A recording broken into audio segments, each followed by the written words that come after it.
आज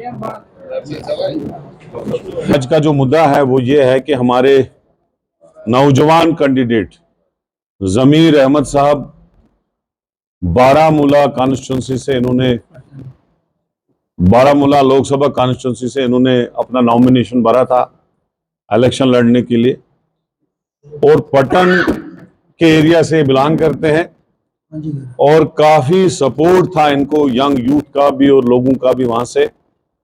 लेकिन हमने जब इनसे बात की और इन्होंने ख्वाहिश जाहिर की कि ये कांग्रेस पार्टी में आना चाहते थे और उसके बाद इन्होंने डिसाइड किया कि ये अपने सैकड़ों और हजारों सपोर्टर के समेत कांग्रेस पार्टी में ज्वाइन कर रहे हैं।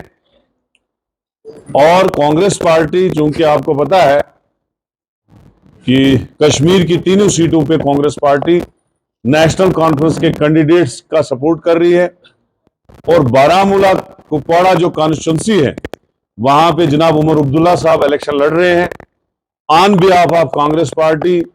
जमीर अहमद साहब आज के बाद उमर अब्दुल्ला साहब की कैंपेन करेंगे on behalf of India alliance candidate Omar Abdullah साहब की कैंपेन करेंगे। तो पूरे जम्मू कश्मीर यूटी में हम सारी सीटें लेंगे और हमें पूरी उम्मीद है कि ऑल इंडिया लेवल पे जिस तरह से प्राइम मिनिस्टर की बुखलाहट देखी जा रही है, कभी वो मंगलसूत्र की बातें करते हैं, कभी हिंदू मुसलमान की बातें करते हैं।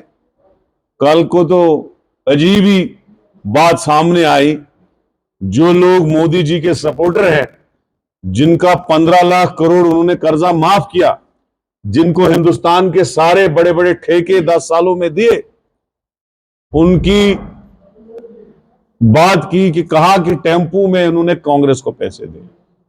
ये अजीब बात है।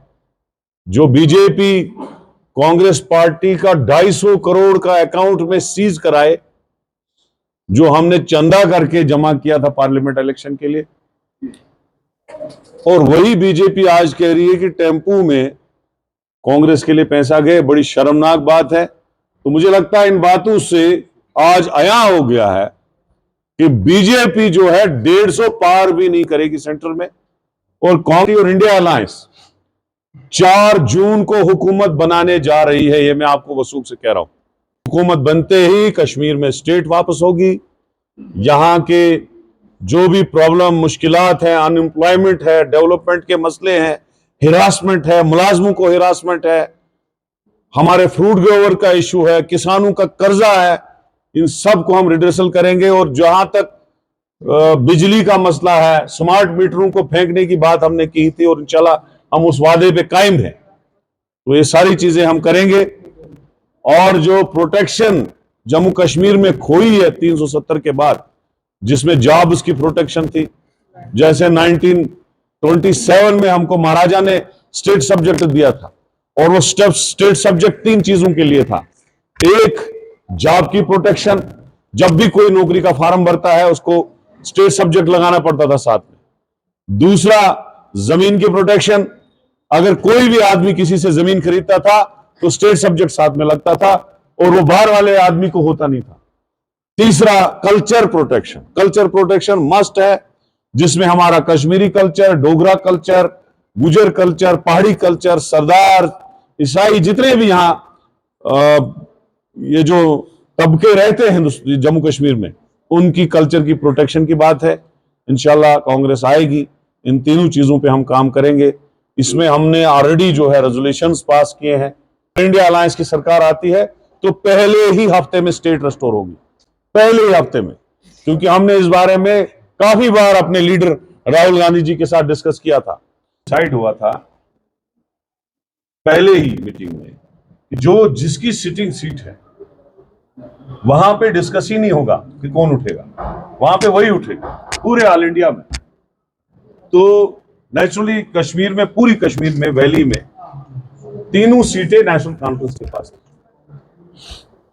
और जम्मू में हो सकता है हम पीडीपी को सीट दे देते, लेकिन वहां पे पीडीपी उतना मजबूत नहीं थी, और लद्दाख में भी वही।